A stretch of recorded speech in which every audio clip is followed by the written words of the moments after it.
انبیاء کو بھی اجلانی ہے مگر ایسی کے فقط آنی ہے۔ الحمدللہ رب العالمین والصلاة والسلام على سید المرسلین اما بعد فاعوذ باللہ من الشیطان الرجیم بسم اللہ الرحمن الرحیم الصلاة والسلام علیک یا رسول اللہ وعلى آلک واصحابک یا حبیب اللہ الصلاة والسلام علیک یا نبی اللہ وعلی آلک واصحابک یا نور اللہ۔ میٹھے میٹھے اسلامی بھائیوں اور مدنی چینل کے ناظرین، الحمدللہ عز و جل مدنی چینل کے سلسلے انبیاء کرام کے واقعات کے ساتھ ایک بار پھر حاضر ہے۔ ہمارے میٹھے میٹھے آقا مدینے والے مصطفیٰ صلی اللہ تعالی علیہ وآلہ وسلم کا فرمان علی شان ہے، بروز قیامت تم میں سے میرے زیادہ قریب وہ ہوگا جس نے مجھ پر زیادہ درود پڑے ہوں گے۔ صلو علی الحبیب صلی اللہ تعالی علی محمد وعلی آلہ وصحبہ وبارک وسلم۔ میٹھے میٹھے اسلامی بھائیو، آج تو امام الانبیاء سید الانبیاء صلی اللہ تعالی علیہ وسلم کے اعلان نبوت سے پہلے کے کچھ واقعات کو یہاں پر ہم بیان کرنے کی سعادت حاصل کریں گے۔ نبی پاک صاحب الاولاق صلی اللہ تعالی علیہ وآلہ وسلم کی جب عمر شریف تقریباً 25 سال کی ہوئی تو اس وقت آپ کی امانت اور صداقت کا چرچا دور دور تک پہنچ چکا تھا۔ مکہ المکرمہ کی ایک بہت ہی مالدار خاتون جن کے شوہر کا انتقال ہو چکا تھا، ان کو ضرورت تھی کہ کوئی امانت دار آدمی مل جائے تو اس کے ساتھ اپنی تجارت کا مال و سامان ملک شام بھیجیں۔ چنانچہ ان کی نظر انتخاب نے اس کام کے لیے حضور صلی اللہ تعالی علیہ وسلم کو منتخب کیا اور کہلا بھیجا کہ آپ میرا مال تجارت لے کر ملک شام جائیں، جو معاوضہ میں دوسروں کو دیتی ہوں آپ کی امانت و دیانتداری کی بنا پر میں آپ کو اس کا دگنا دوں گا۔ اب انہوں نے جب یہ پیغام بھیجا تو سرکار مدینہ صلی اللہ تعالی علیہ وسلم نے ان کی درخواست منظور فرما لی اور تجارت کا مال و سامان لے کر ملک شام روانہ ہو گئے۔ اس سفر میں مکے کی جو خاتون تھی بی بی خدیجہ رضی اللہ تعالی عنہ، انہوں نے اپنے ایک معتمد غلام میسرہ کو بھی آپ کے ساتھ روانہ کر دیا تاکہ وہ آپ کی خدمت کرتا رہے۔ جب آپ شام کے مشہور شہر بصرہ کے بازار میں پہنچے تو وہاں نستورہ راہب کی خانقاہ کے قریب میں ٹھہرے۔ نستورہ میسرہ کو بہت پہلے سے جانتا اور پہچانتا تھا۔ حضور صلی اللہ تعالی وسلم کی صورت دیکھتے ہی نستورہ میسرہ کے پاس آیا اور دریافت کیا کہ میسرہ یہ کون شخص ہیں جو اس درخت کے نیچے اتر پڑے ہیں؟ میسرہ نے جواب دیا کہ یہ مکہ کے رہنے والے ہیں اور خاندان بنو ہاشم کے چشم و چراغ ہیں، ان کا نام نامی محمد اور لقب امین ہے صلی اللہ علیہ وسلم۔ نستورہ نے کہا کہ سوائے نبی کے اس درخت کے نیچے آج تک کبھی کوئی نہیں اترا، اس لیے مجھے یقین کامل ہے کہ نبی آخر الزمان یہی ہے، کیونکہ آخری نبی کی تمام نشانیاں جو میں نے تورات اور انجیل میں پڑھی ہیں وہ سب میں ان میں دیکھ رہا ہوں۔ کاش میں اس وقت تک زندہ رہتا جب یہ اپنی نبوت کا اعلان کریں گے تو میں ان کی بھرپور مدد کرتا اور پوری جان نثاری کے ساتھ ان کی خدمت گزاری میں اپنی عمر تمام کر دیتا۔ اے میسرہ، میں تم کو نصیحت اور وصیت کرتا ہوں کہ خبردار ایک لمحے کے لیے بھی تم ان سے جدا نہ ہونا اور انتہائی خلوص اور عقیدت کے ساتھ ان کی خدمت کرتے رہنا، کیونکہ اللہ تعالیٰ نے ان کو خاتم النبیین ہونے کا شرف عطا فرمایا ہے۔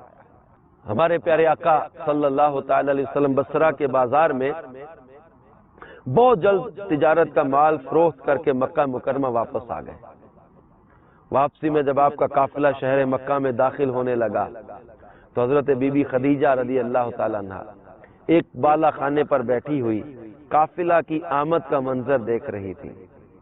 جب ان کی نظر ہمارے پیارے آقا صلی اللہ تعالی علیہ وسلم پر پڑی تو انہیں ایسا نظر آیا کہ دو فرشتے آپ کے سر پر دھوپ سے سایہ کیے ہوئے ہیں. حضرت خدیجہ کے قلب پر اس نورانی منظر کا ایک خاص اثر ہوا اور وہ فرط عقیدت سے انتہائی والہانہ محبت کے ساتھ یہ حسین جلوہ دیکھتی رہی. پھر اپنے غلام میسرہ سے انہوں نے کئی دن کے بعد اس کا ذکر کیا. کہا میسرہ جب قافلہ مکے میں داخل ہو رہا تھا میں نے دیکھا کہ محمد صلی اللہ تعالی وسلم کے سر پر ایسے لگتا تھا جیسے دو فرشتے سایہ کیے ہوئے ہیں. میسرہ نے بتایا کہ میں تو پورے سفر میں یہی منظر دیکھتا رہا ہوں اور اس کے علاوہ بھی میں نے بہت سی عجیب و غریب باتیں دیکھی ہیں. پھر میسرہ نے نصورہ راہی کی گفتگو اور اس کی محبت اور عقیدت کا تذکرہ بھی کیا. یہ سن کر حضرت بی بی خدیجہ رضی اللہ تعالی عنہا کو آپ سے بے پناہ قلبی تعلق اور بے حد عقیدت ہو گئی، یہاں تک کہ ان کا دل جھک گیا کہ انہیں آپ سے نکاح کی رغبت ہو گئی. میٹھے اسلامی بھائیوں اور مدنی چینل کے ناظرین، پھر پیارے آقا صلی اللہ تعالی علیہ وسلم جو نبی آخر الزماں ہیں، ان کی حیات طیبہ کا ایک اہم ترین واقعہ آپ کا نکاح. اس کا ذکر کرتے ہیں کہ حضرت بی بی خدیجہ مال و دولت کے ساتھ انتہائی شریف اور عفت مآب خاتون تھی. اہل مکہ ان کی پاک دامنی اور پارسائی کی وجہ سے ان کو طاہرہ پاک باز کہا کرتے تھے. ان کی عمر 40 سال کی ہو چکی تھی. بڑے بڑے سرداران قریش ان کے ساتھ نکاح کے خواہش مند تھے، لیکن بی بی خدیجہ نے سب کے پیغاموں کو ٹھکرا دیا. مگر ہمارے پیارے آقا صلی اللہ تعالی علیہ وآلہ وسلم کے پیغمبرانہ اخلاق و عادات کو دیکھ کر، آپ کے حیرت انگیز حالات کو سن کر، 25 سال کی بھری جوانی میں کردار کی پاکیزگی، حیا سے نظریں جھکی رہنا، زبان کے اتنے میٹھے اور نہ کسی سے زیادتی، نہ کسی پر ظلم، نہ کسی کے ساتھ جھگڑا، نہ کسی کے ساتھ فساد، نہ کسی کی دل آزاری، نہ کسی کے ساتھ دھوکہ کرنا، نہ کسی کے ساتھ امانت میں خیانت کرنا، نہ کسی کے ساتھ جھوٹ بولنا، اتنے پاکیزہ کردار والے بھری جوانی کے اندر بی بی خدیجہ رضی اللہ تعالیٰ عنہ کا دل ادھر مائل. خود ہی بی بی خدیجہ نے سرکار صلی اللہ تعالی وسلم کی پھپھی حضرت صفیہ کو بلایا، ان سے حضور صلی اللہ تعالی وسلم کچھ ذاتی حالات کے بارے میں مزید معلومات حاصل کی. پھر نفیسہ بنت امیہ کے ذریعے خود ہی سرکار صلی اللہ تعالی وسلم کی بارگاہ میں نکاح کا پیغام بھیجا. مشہور امام سیرت محمد بن اسحاق نے لکھا ہے کہ اس رشتہ کو پسند کرنے کی جو وجہ حضرت خدیجہ نے خود سرکار صلی اللہ علیہ وسلم سے بیان کی، وہ خود ان کے الفاظ میں یہ ہے، انی قد رغبت فیک لحسن خلقک وصدق حدیثک، یعنی میں نے آپ کے اچھے اخلاق اور آپ کی سچائی کی وجہ سے آپ کو پسند کیا. پیارے آقا صلی اللہ تعالی وسلم نے اس رشتہ کو اپنے چچا ابو طالب اور خاندان کے دوسرے بڑے بوڑھوں کے سامنے پیش فرمایا. اللہ اللہ اللہ، 25 سال عمر ہو چکی، بالغ ہو چکے، جوان ہو چکے، بھری جوانی ہے. خود مختار ہوتے نا جوان ہمارے آج کے، لیکن میرے آقا صلی اللہ علیہ وسلم کی حیا اور آپ صلی اللہ تعالی علیہ وسلم کا اپنے خاندان والوں سے پیار اور ان کے ساتھ جو ہے وہ محبت کا برتاؤ کیسا ہے. رشتے کا پیغام آیا، اپنے چچا اور دوسرے بڑے بوڑھوں کے سامنے وہ پیغام پیش کیا کہ مجھے نکاح کی دعوت آئی. اب جس خاتون کی پورے مکے میں پاکیزگی، جس کو طاہرہ کہا جائے، اور مکے کے بڑے بڑے سردار جن سے نکاح کرنے کے خواہش مند ہو، اب جب آپ کے خاندان میں اس بات کا ذکر آیا کہ خدیجہ جو ہے وہ سرکار صلی اللہ علیہ وسلم سے نکاح کرنا چاہتی ہے، تو بھلا حضرت خدیجہ جیسی پاک دامن، شریف، عقل مند اور مالدار عورت سے شادی کرنے کو کون نہ کہتا۔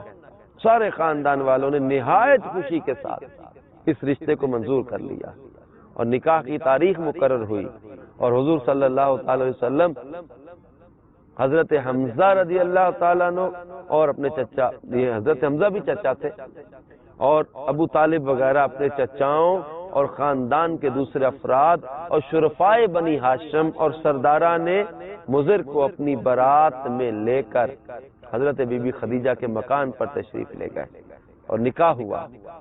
اس نکاح کے وقت ابو طالب نے نہایت ہی فصیح و بلیغ خطبہ پڑھا۔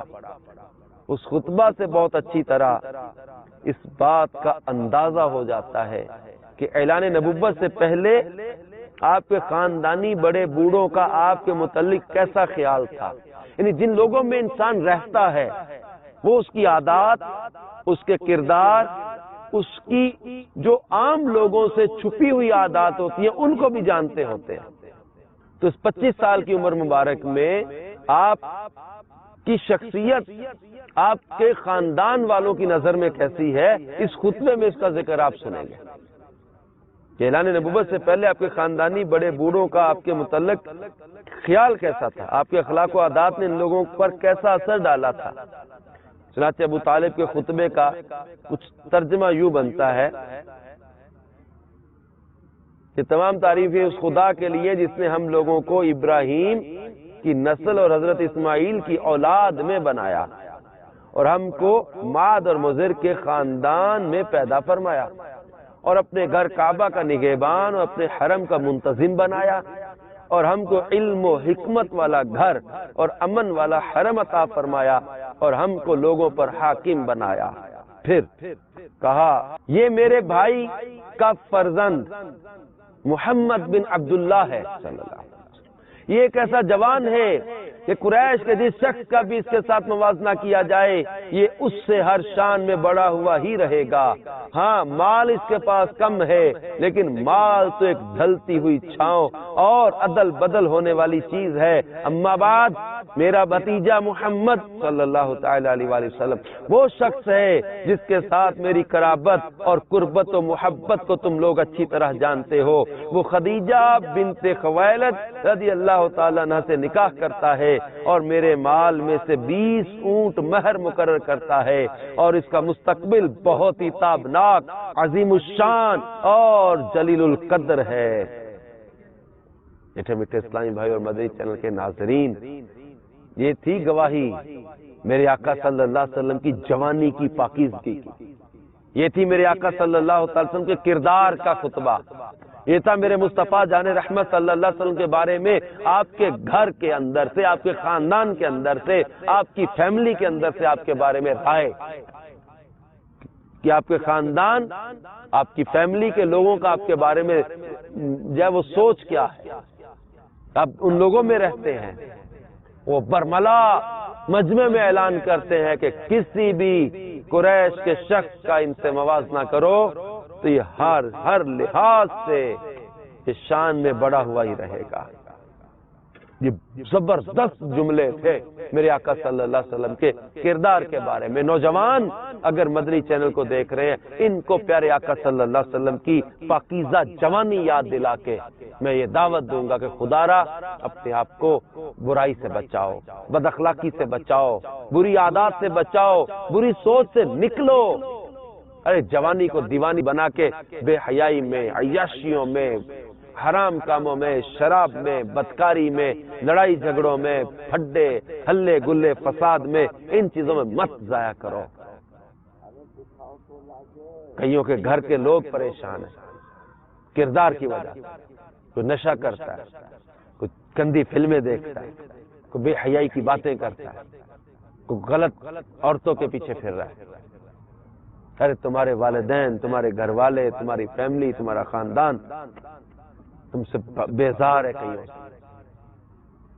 تو اپنی بدماشی، جوانی کے ڈر اور روب میں ان لوگوں کو دبا لو، لیکن دلوں میں جو عزت اور محبت پیدا ہوتی ہے نا، وہ کردار کی پاکیزگی کے سبب پیدا ہوتی ہے۔ میرے آقا مدینے والے مصطفیٰ صلی اللہ تعالی وسلم کے کردار کی عظمت تھی کہ آپ کے گھر تو گھر پورے عرب کے لوگ آپ کو صادق اور امین کہتے تھے۔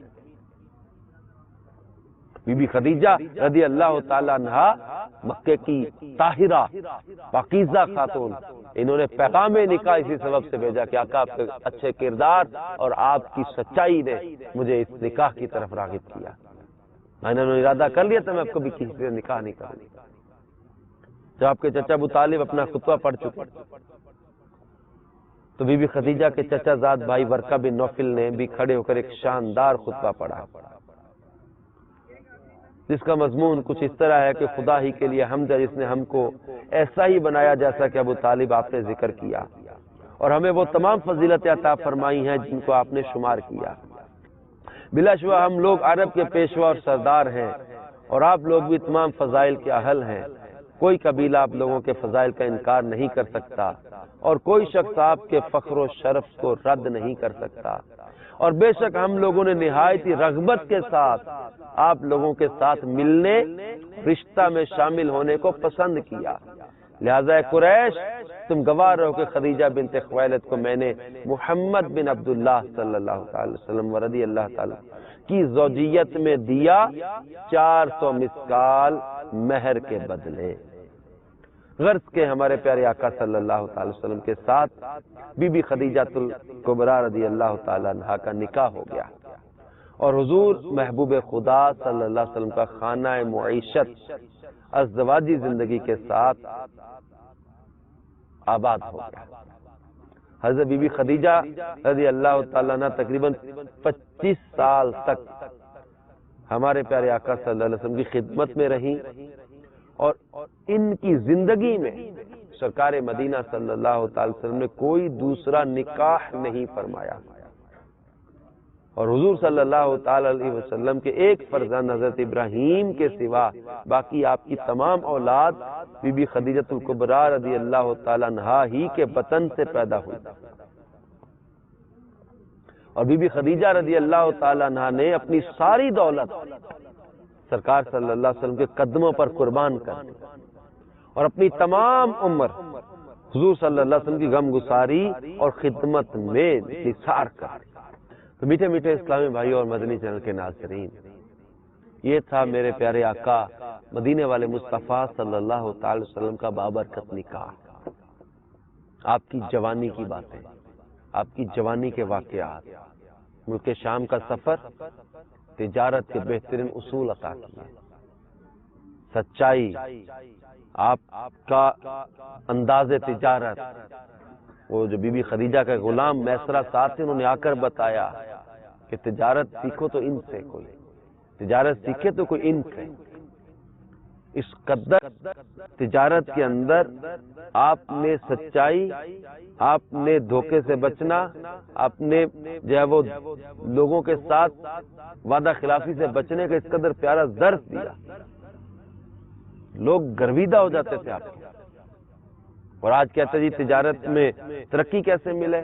اس کو سننے کے بعد بھی، اور پیارے آقا صلی اللہ تعالی علیہ وسلم کے سفر شام کو، یعنی ملک شام کا جو تجارت کا سفر ہے، اس کو پڑھنے کے بعد، ان واقعات کو سننے کے بعد، کیا ہم اب بھی تجارت میں ترقی کے راز کو نہیں پا سکیں گے؟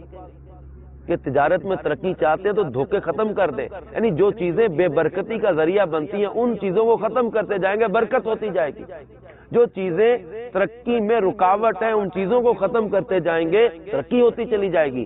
دھوکہ ختم کر دیں، جھوٹ ختم کر دیں، ملاوٹ ختم کر دیں، ہیرا پھیری ختم کر دیں، وعدہ خلافی ختم کر دیں، لوگوں کو دھوکہ دینا ختم کر دیں، بددیانتی ختم کر دیں، سود کو ختم کر دیں۔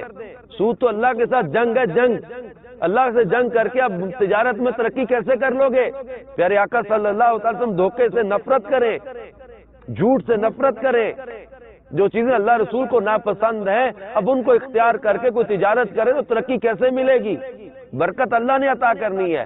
اللہ تعالیٰ کی نافرمانی کے کام کر کے، اللہ رسول کے احکام کی مخالفت کر کے ترقی نہیں ملے گی، برکت نہیں ملے گی. برکت ہے سچائی کے اندر، برکت ہے اخلاص کے اندر، برکت ہے اللہ رسول کے احکام کی پابندی کے اندر. میرے آقا صلی اللہ تعالی وسلم نے تجارت اختیار کی، تجارت اختیار کرو. کہ پیارے آقا صلی اللہ تعالی علیہ وسلم نے سچے تاجر کے بارے میں جو ہے نا وہ بشارت دیتے ہوئے ارشاد فرمایا، جس کا مفہوم ہے روایت کا، مختلف پیشوں کا ذکر کرتے ہوئے فرمایا کہ فلاں اگر تجارت فلاں جو ہے وہ شعبہ اختیار کرے گا، فلاں پیشہ اختیار کرے گا، مثلا کپڑے سینے والا اگر جو ہے وہ دیانتداری سے کام کرے گا تو حضرت ادریس علیہ السلام کے ساتھ جنت میں جائے گا. اگر کوئی لوہے کا کام کرنے والا دیانتداری سے کام کرے گا، حضرت داؤد کے ساتھ جنت میں جائے گا. حضرت ادریس کے ساتھ، حضرت سلیمان علیہ السلام کے ساتھ، حضرت شعیب علیہ السلام کے ساتھ، حضرت موسیٰ کے ساتھ اس طرح ذکر کرتے ہیں. معمار کے بارے میں فرمایا کہ جو دیانتداری سے کام کرے گا حضرت ابراہیم علیہ السلام کے ساتھ جنت میں جائے گا. اس طرح مختلف پیشے اور مختلف جو ہے وہ انبیاء کا ذکر کرتے ہوئے ارشاد فرمایا جو تاجر دیانتداری کے ساتھ تجارت کرے گا وہ میرے ساتھ جنت میں جائے گا. اللہ کے حبیب صلی اللہ تعالی وسلم کی جوانی کے واقعات سے یہ درس حاصل کریں کہ تجارت کرنی تو بالکل ستھری تجارت کریں، انشاءاللہ ترقی ملے گی، برکت ملے گی. اور پھر نکاح میرے آقا صلی اللہ علیہ وسلم کی زندگی کا جوانی کا ایک اہم ترین واقعہ نکاح ہوا، اور شرم و حیا پاکیزگی میرے آقا صلی اللہ علیہ وسلم کی سادگی اختیار، سادگی آپ ملاحظہ کریں. اور ہمارے آج نوجوان شادی کروانے کے لیے اس قدر گناہوں کے سامان جمع کرتا ہے، الیاذ باللہ تعالی. جبکہ حدیث پاک میں پیارے آقا صلی اللہ تعالی علیہ وسلم نے فرمایا بڑی برکت والا نکاح وہ ہے جس میں بوجھ کم ہو. حکیم الامت مفتی احمد یار کا نعیمی اس حدیث کی شرح میں لکھتے ہیں کہ جس نکاح میں فریقین کا خرچ کم کرایا جائے، مہر بھی معمولی ہو، جہیز باری نہ ہو، کوئی جانب مقروض نہ ہو جائے، کسی طرف سے شرط سخت نہ ہو، اللہ کے توکل پر لڑکی دی جائے، وہ نکاح بڑا ہی بابرکت ہے. ایسی شادی خانہ آبادی ہے.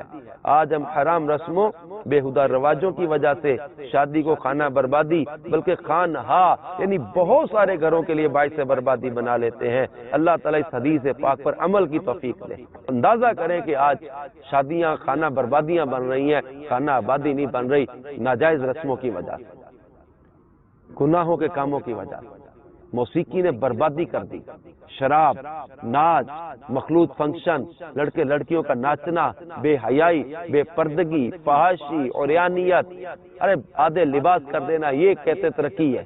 ہماری یہ آج عیاشی کے اڈے کھل گئے شادی کے نام پر. عیاشی، فحاشی، عریانیت بے باکی ہے. اللہ رسول کی نافرمانی کے کام کر کے خوش ہوتے ہیں، خوش ہوتے ہیں. کیسی عجیب سوچیں بن گئی ہیں، اللہ رسول کو ناراض کر کے خوش ہوتے ہیں. جن کاموں میں اللہ رسول کی ناراضی ہے ان کاموں سے خوش ہو رہے ہیں. افسوس افسوس افسوس.